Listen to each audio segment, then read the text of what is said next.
Hey friends, welcome back to the channel. My name is Tori if you're new here, and today it is windy. I am trying my best to get this video out to you today because it has been so wild out. We live in central-ish Pennsylvania and we have trees down like crazy. It's great for firewood, but at the same time, it's a little daunting and a little loud. So I apologize if you hear that gust in the background, but I wanted to sit down and show you my laundry pile.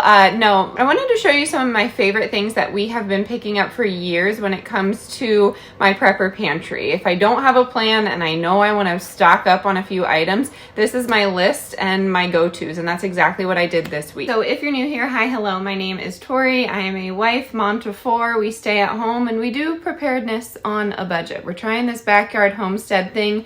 We want to learn to become more self-sufficient in 2025, 2026, and beyond. I fear that this is going to be a little harder. Honestly, the economy is garbage right now, and we're at that point where we really can't trust the powers that be. So we like to stock up on food, we like to stock up on just different skills, and we like to take you along with us. So if you like that kind of thing and you can stay positive and realistic at the same time, that would be great if you hit that subscribe button and give this video a big thumbs up if you haven't already. If I ever talk about something or mention something, it's probably in the description box, but don't ever think that asking me is an issue, and we are going to get right into this. Okay, here is the general layover. Of course, brands are going to differ, sizes and whatnot, but this is generally what I'm going for. And I did include water in here just because that is something that I stock up on every single week, and I use it for just about anything. So I went up, this was 50 cents to fill up both of these.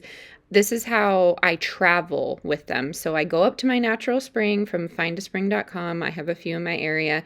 I fill it up in the plastic just because it's lighter for me to carry, and usually I have all the kids with me. And then I come back and I put it in my glass growlers and I put it on the shelf for a rainy day, or I just drink out of it during the week. I find this really easy. The drive is beautiful, and yeah, so water, number one that we stock up on.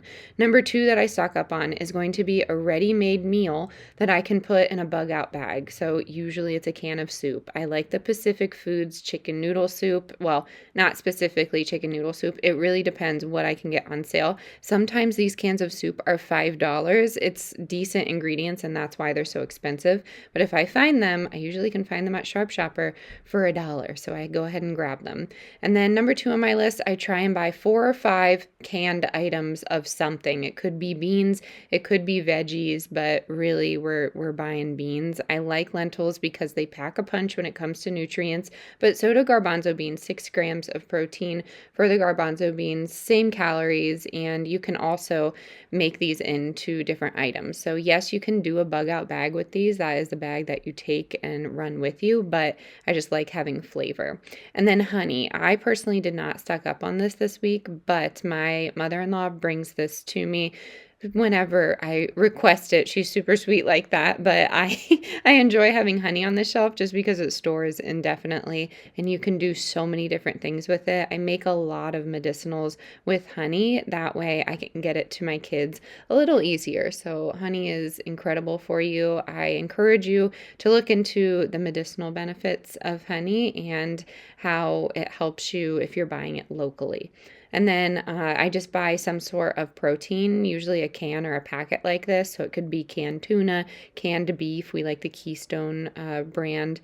Some canned chicken, salmon, whatnot. If you don't eat meat, then get whatever, get extra beans or something like that. And then I don't even know what number we're on right now, but I try and buy a grain. So it could be quinoa, it could be rice, it could be, wheat berries, it could be flour, just something that I can transfer to a glass vessel or maybe even a Mylar bag and keep it long term. So again, you can use these how you want, but this is for long-term items.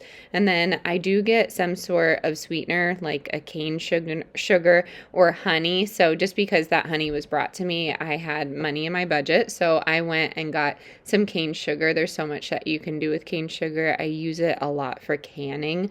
And I know that is controversial, but that is what I choose to use. So I did have questions last time when I did a video like this, and that was, how do I store things long-term? And I wouldn't say glass is something you can store indefinitely with just because it's not light tight. I would go the more Mylar route for this, but I just use a Roots and Harvest situation here, and it plugs into my vacuum sealer, but you can find cheaper ones on Amazon. Everything's always, again, linked in the description if you want to find super cheap items that will come to your doorstep. But I went and got this at the hardware store, and I've had it for 5 years, and it's worked really well.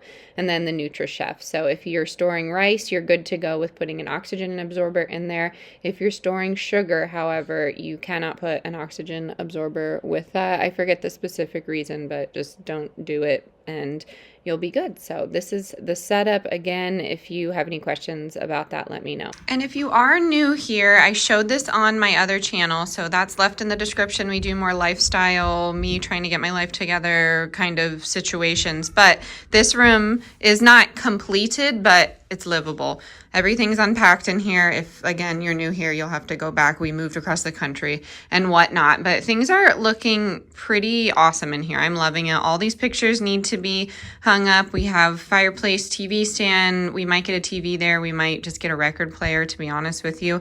My hope chest from when I was 18 years old, my uncle made this for me, so I'm pretty excited about that.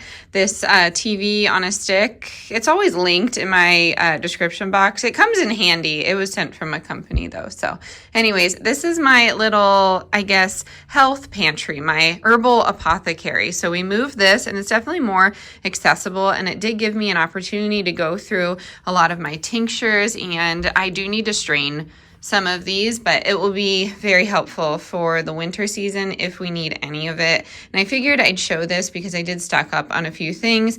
I got some more candle wicks to make some DIY beeswax candles. I went ahead and canned some more cranberry juice, so we have a few bottles back there.